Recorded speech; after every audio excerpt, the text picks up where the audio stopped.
کنفرانس در پارلمان انگلستان، محکومیت قتل عام زندانیان سیاسی در سال 67 و نقض حقوق بشر توسط دیکتاتوری آخوندی، حمایت از حقوق مجاهدان اشرف و لیبرتی، افشای دروغ پردازی و عملکرد مجرمانه کوبلر.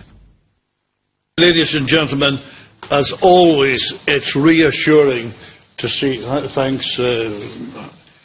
It's reassuring to see that as we meet here time after time, the faithfulness of the supporters of the NCRI and the Mujahideen continue to turn up here to voice their support and to demonstrate it. And that's encouraging for someone like myself. We recognise that there is a very important battle to be fought. We need to take our battle closer to the front. Those of you who were here last week will remember me recalling a story of an MP who said that he was going to write a book on the successes of the United Nations over the last 10 years. Then went on to say, but of course I've not started the first page yet. The reality is that, certainly from my perspective, that if our own Department of Foreign and Commonwealth Affairs is not concentrating on what is going on, it's folly to leave it to the United Nations alone. Then I've got to ask, what is the American government doing, and what is our own very able William Hague doing? They've got to do more now. First of all, I was one of the parliamentary delegation to Paris this year, and I want to report back from that, myself, David Amis and Mark Williams MP, and report back 2 or 3 things from that. It's the 4th or 5th time I've been to this rally, that I know parliamentarians have been. What a tremendous event it is, and how extraordinary it is to go to an event when there are 51 nations represented. And I spoke to the English delegation, who were from people who were in the audience, if you like, and I was struck by their determination to be there, and others from other countries.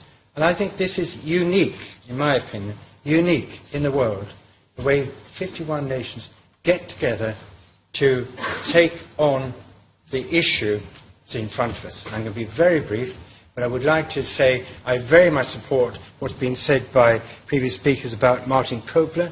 It's absolute disgrace. Just finally, just to say very quickly, we did have, as well as 51 nations, 100,000 people at the rally, extraordinary, and 600 political dignitaries, members of parliaments throughout the world. That is just extraordinary in any event. And finally, we presented at that event, David Amis MP and myself for the Lords, colleagues here, together about just short of, or just over 500 parliamentarians who committed to a statement supporting what is happening at Rajavi and in Camp Liberty and Camp Ashraf, or against that. I cannot other than say that what Madam Rajavi's 10-point programme represents, and the ballot box, freedom of parties and assembly, abolition of death penalty, separation of religion and state, gender equality in politics and generally in life, the rule of law and justice.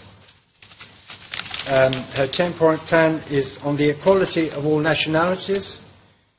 We recognise private property, private investment, peaceful coexistence, and a non-nuclear free nation. I mean, that is to me unbelievably all-encompassing, what any nation would be proud to have. So on that note, it's a tremendous inspiration for us all, the 10-point plan, and thank you all for everybody who supports consistently. Thank you. Thank you. It really is a great privilege for me to be here this evening. Although I realise, of course, that some of my former friends, my friends, are no longer here, and I very much regret that people like Lord Archer, Lord Fraser, and others are no longer with us. They were wonderful people, and I very much regret that they're no longer with us. Human rights violation has always been a major concern in Iran. For more than 3 decades, the clerical regime has violated the most fundamental rights of its own population. The most dreadful of all has been the massacre of the political prisoners in Iran in 1988, and we're reaching the 25th anniversary of it now.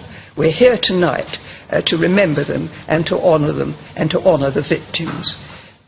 A lot has been said about the criminal acts of the mullahs, but regrettably, very little has been done to prevent it and to stop it. 25 years have passed since this crime against humanity, and none of the perpetrators have been brought before justice. The supreme religious leader of this regime has been involved in it. The man who recently came out of the ballot box to be the president of the regime has been part of this crime. You can find virtually none of the Iranian authorities who have not been directly or indirectly involved in this deadly act. Now, where is the international community call for justice? Women prisoners were also amongst the victims of this massacre. And as far as this misogynist regime of Iran is concerned, this is the only field in which women are equal to men, the field of execution, torture and suppression. Women had terribly suffered for 3 decades under this regime. They have been savaged, repressed, given no choice of freedom to practice the most rudimentary rights. As political activists and prisoners, they have been brutally and sexually abused to force them to surrender. Today we know that the Iranian resistance movement is led by a woman, Madam Rajavi. Women form more than 50% of the NCRI members and play a key role in carrying out the most serious responsibilities of this movement. And women political prisoners have resisted, making unbelievable sacrifices. Today, both men and women have played their part. They have struggled for 3 decades and supported their resistance movement. But what is the role of the international community in this? Is it to become accustomed to the terrible human rights violations and respond to its conscience just by adopting an annual resolution only to verbally condemn the horrible and most inhuman acts of this regime? Or is it to speak out and call for immediate justice? If this year is the year of the General Assembly, we want the resolution on human rights in Iran to be strong enough and worthwhile enough. And the best we can include in that resolution is to call for human rights dossier on this regime to be referred to the UN Security Council. Ordinary resolutions no longer work. The Security Council must give special attention to the massacre of the prisoners in 1988, a crime which has not received any punishment yet. And the Security Council must refer this dossier to the International Criminal Court in Hague, or form a special court on it. We must also include in the resolution the fact that the people who most suffered and affected by these horrendous violations of human rights have been members and supporters of the PMI and their families. And this will only be a first step to bring about justice for these wonderful dissidents who have continued with their resistance with extreme courage in terribly difficult circumstances. And I'm very glad to see members of them here. It's wonderful to have them here. I also add my voice to those who have protested against the UN Secretary-General's untrue report of the situation in Camp Liberty. This is of great concern to all of us. They are dissidents. They've got supposed to have UN protection. We have to do something about those people who are suffering, and they ought to be transferred back to Ashraf before they can, and not so that they can be continue to suffer in Camp Liberty. I mean, what on earth do the Iraqi government think it's doing? Of course, it's cap in hand to the Iranian government, as far as that government is concerned. And we really do have to ensure that more pressure is put upon our government, because that's the sort of thing that we can do in our house. Stand up and say it. We do this quite regularly. We should go on doing it. Thank you very much.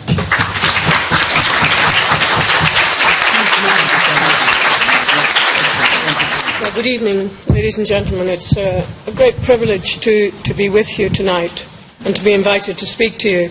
I come really but lately to any understanding of what has happened in Iran over the decades.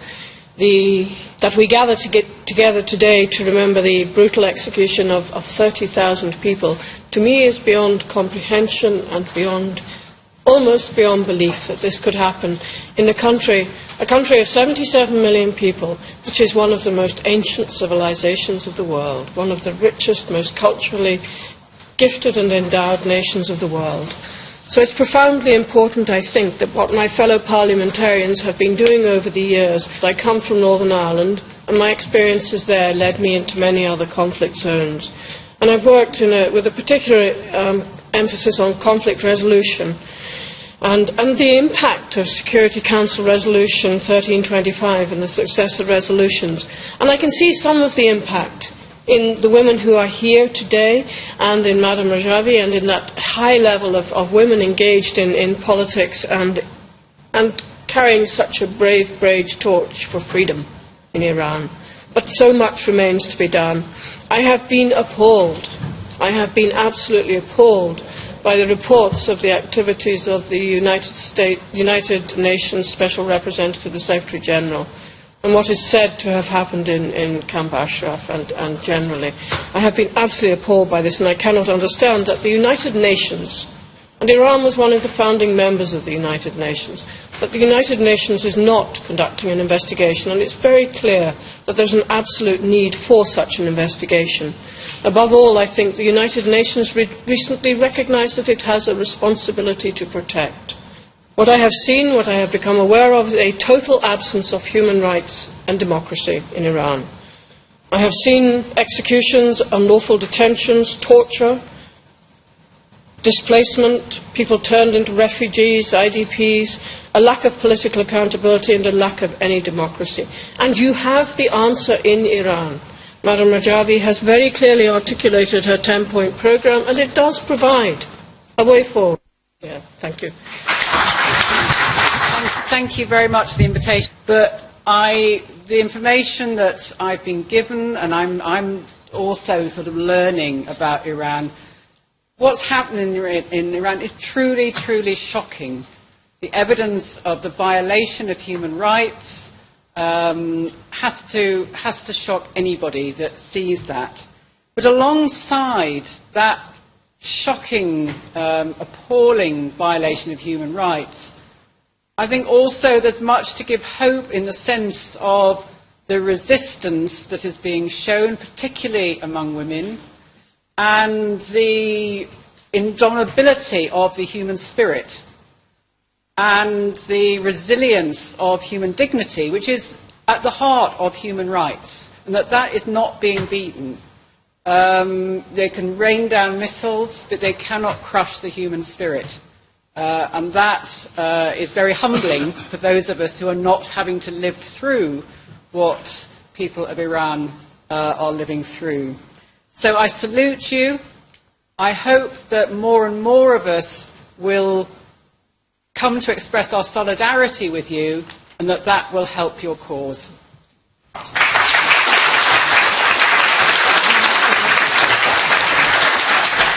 Let me first please extend my deepest gratitude to the chairman and all members of parliament. I'm trying to actually convey their voices to the British government as well as the larger the European Union to be able to bring about maximum pressure against the Iranian regime and collaborators with that terrible regime to speed up the whole process of a democratic change in Iran. We are so grateful to all many years of their tireless efforts to be with us in our movement and to try to expand the cries of our people for freedom and democracy.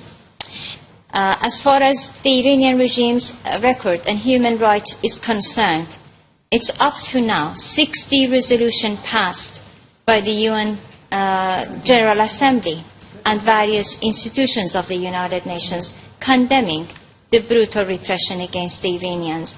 Now it's the time to pressure the United Nations to take that dossier of the Iranian regime's violations, gross violations of human rights, to the UN Security Council. Now it's the time for the United Nations to take those people, criminals and murderers, accountable for the crime they committed since the past 3 decades now in Iran. The worst, the massacre of some 30,000 political prisoners in 1988 in a matter of 2 to 3 months. We need them all to face justice. Let us see that regime implementing 4 resolutions already passed at the UN Security Council to stop enrichment of uranium. But we know in reality the mullahs don't want to change and they can't change. It's the rule of theocracy. And that's the whole establishment of the Wali Faqih. And he is the man, as the main supreme religious leader, that has got the major tools of power in his hand. So talking about a moderate within this regime is just like thinking that a snake would give birth to a dove, and that never would happen. Exactly on the day of this so-called election, the sham elections in Iran, some 40 missiles were attacked at Liberty, a prison-like camp, half a square kilometre, with some 3,100. Up to now, as a result of the 3 missile attack, 10 people have died, over 170 have been severely wounded.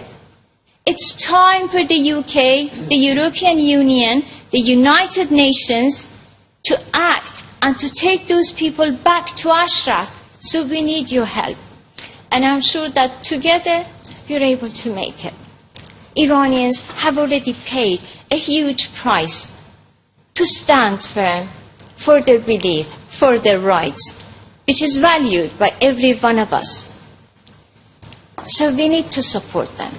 And thank you so much for all your great support and help.